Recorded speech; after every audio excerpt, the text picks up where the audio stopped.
Hello les amis et bienvenue chez Family Flow. Cette semaine, je vais vous emmener dans un endroit que vous ne connaissez pas sur la chaîne, tout simplement parce qu'on n'a encore rien fait.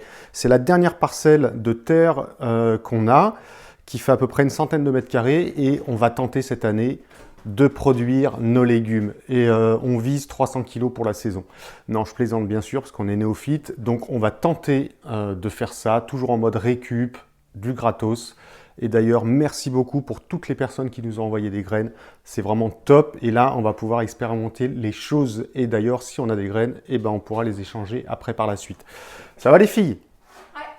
Ouais. Ouais, qu'est-ce que vous faites vous? De la couture. Ah, ouais, là c'est atelier couture. Hein.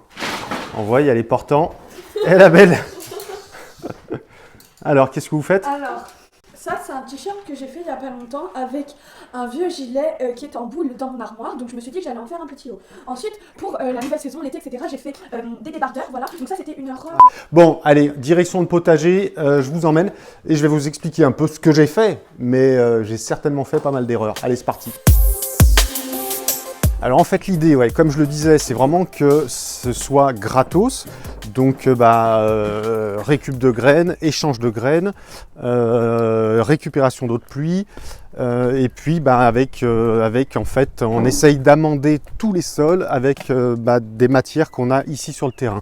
La seule chose qu'on a amené c'est de la paille qui nous a été offerte par Bruno, le Gaulois. Merci à toi. Et gros bisous si tu vois la vidéo. On arrive ici, donc c'est vraiment le boxon. Il y a beaucoup de taf parce qu'ici on n'a pas fait grand chose. Vous voyez un petit peu, là il y a des portes de récup, des fenêtres, des machins, des trucs qu'il va falloir ranger à fond. Et donc voilà ce qu'on a fait pour le moment. Hein. Alors ici en fait c'est une grande butte de culture que j'avais préparée pendant l'hiver. Les filles, elles se sont déjà éclatées à planter des fraises, des pommes de terre, des haricots, des trucs comme ça. Puis ça fonctionne plutôt pas mal, quoi. Donc je pense que j'ai pas trop déconné sur l'amendement, en fait. Et là, on voit, on a déjà des petites fraises qui arrivent et tout ça. Donc c'est plutôt motivant. Et puis, moi, il y a quelques années, en fait, j'avais planté des fruitiers. Donc par exemple, ce pommier, qui est pas mal, hein, parce qu'il arrive presque à ma taille. Donc c'est pas mal, il n'y a pas de pommes cette année, donc peut-être pour l'année prochaine. Hop, en défrichant, on a découvert aussi ce petit cerisier qui nous fait déjà des cerises, ça c'est vraiment cool. Ça doit être des framboisiers, des choses comme ça. Là il y a un petit fruitier aussi qui arrive, ça doit être un petit cerisier, donc on verra si c'est des petites cerises sauvages, on verra si on le laisse ou pas. Ici, pareil en défrichant, on a découvert ce bel églantier, regardez avec les jolies petites fleurs. Bon là il a flotté donc elles sont pas au top mais c'est mignon comme tout. Et donc je le laisse en fait pour créer de l'ombre parce que là ici on est en plein sud et donc on a le soleil toute la journée. Donc là pendant la période sèche je pense qu'on sera content de l'avoir. Donc je l'ai taillé un petit peu en parasol, je sais pas trop si ça se fait mais en tout cas pour l'instant ça nous convient. Ici j'ai recréé aussi une grande bande de culture, je vais me mettre là-bas au bout, on verra mieux. Ah oui, puis juste avant, là le petit poirier, ça c'est génial. Parce que regardez ça, il nous fait déjà des poires cette année, on va avoir des poires, waouh, des poires chez Family Flow. Donc c'est carrément cool. Ça c'est de la lavande et donc voilà, j'ai créé là cette semaine donc cette grande bande de culture qui s'arrête là-bas au bout. Et puis c'est Parina qui a planté plein de choses ici, donc j'espère que ça va pousser. Dans l'idée c'est de pas trop s'énerver sur le truc. On est là aussi pour expérimenter. C'est pas demain qu'on va être autonome en fruits et en légumes, surtout avec une parcelle de 100 mètres carrés en débutant. Faut pas rêver. Mais dans l'idée c'est déjà de commencer à apprendre, de commencer à se faire la main et se faire sa propre expérience. Ah, et puis il y a celui-là aussi. Ça c'est un prunier. Donc il est pas. Là j'ai l'impression qu'il va être assez productif cette année. Hop, on voit les prunes là. Ce que j'ai constaté l'an passé, c'est que les prunes ne sont pas arrivées à terme. Donc je sais pas, est-ce que c'est une erreur de ma part, est-ce qu'il faut le tailler ou pas? Je demanderai à des potes qui sont plus expérimentés. Et puis voilà quoi. Mais bon, en tout cas, la préparation du terrain déjà, c'est déjà costaud quoi. Parce qu'en fait, il y a beaucoup de lianes. Donc il y a de la clématite sauvage. Donc ça fait des grandes lianes qui sont super costauds, très difficiles à déraciner. Il y a beaucoup de ronces, donc pareil, qui font des grandes lianes et pareil, qui sont difficiles à déraciner. Et puis beaucoup de rhizomes d'ortie. Alors l'ortie, là on a fait la razzia, on a tout mangé.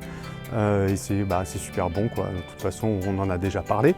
Mais donc j'essaye de préserver un petit peu d'ortie, j'aimerais bien faire un petit bosquet d'ortie là pour en avoir maximum un peu toute l'année quoi. En général c'est plutôt à cette saison qu'on les mange et qu'elles sont le meilleures. Ça c'est après la préparation. Et puis ça c'est juste avant de toucher au terrain. Donc voilà, il y avait beaucoup de ronces, là on le voit, là, ça fait vraiment des grosses lianes de ronces. Là il y en a encore pas mal d'orties, on va pouvoir en piocher encore. Je vais essayer d'en préserver dans ce coin-là. Donc ça c'est c'est la partie qu'on n'a pas encore touchée. On y va doucement pour pas faire de bêtises déjà dans un premier temps. Donc voilà, on a trouvé notre rythme de croisière. Et puis ça permet de planter, on a commencé il y a 2 semaines là, maintenant. Enfin bref quoi, voilà, on y va tranquillement. Et puis j'espère que tout va pousser, on a planté plein de graines. On prend du plaisir à réhabiliter ce lieu tout simplement parce que ça fait un endroit en plus. Là on est orienté, c'est plutôt sur l'ouest, pardon, donc on n'avait pas trop l'habitude dans la maison vu qu'on est plutôt calé au sud, mais l'ouest c'est le coucher de soleil, donc c'est juste voilà ce coin-là. En fait ici, donc ça c'est la porte qui rejoint le salon, donc là il y a notre chambre qui est juste là, c'était la petite pièce que j'avais fait, j'espère que c'est pas trop le boxon. Voilà, là on voit le salon là-bas au bout, avec le piano, la batterie qui est juste là. Donc ici, il y a ma chambre, notre chambre, Parina et moi. Et puis en fait, ce coin-là, je pense, le superbe récupérateur d'eau que j'ai mis à l'arrache. Mais au moins, il y a 500 litres d'eau de pluie, ça c'est plutôt cool, juste à proximité. Mais en fait, ce petit coin-là, il faut savoir qu'en fait, on a le coucher de soleil qui est là le soir. Bon, pas là ce soir, parce que là, il flotte, le temps est pas top, mais je pense que si je fais une petite terrasse bois ici, je crois qu'on va vraiment apprécier quoi, on va vraiment apprécier ce coin là. Et puis en plus d'être face au joli potager, donc je pense que de mi-saison à mi-saison oups là, merde, putain, j'ai failli me péter la gueule. Du printemps à l'automne, je pense qu'on va pouvoir profiter de ce petit coin. Enfin voilà, la suite la semaine prochaine, et puis voilà, on va voir comment on avance. Après on s'occupera de la déco, on va essayer de récupérer des palettes, récupérer le bois, essayer de faire des petits trucs sympas quoi. Là j'ai plein d'idées en tête, mais bon il faut récupérer un petit peu de matériaux. Et en ce moment c'est un petit peu le bordel pour ça quoi. Enfin voilà, donc la suite la semaine prochaine, ou je sais pas quand, ou peut-être vendredi, on en reparlera peut-être vendredi. Je vous embrasse tous et puis éclatez-vous, faites plein de bricolage, du jardinage pour tous ceux qui peuvent quoi. Et puis gros bisous et à tout bientôt. Ciao ciao les amis.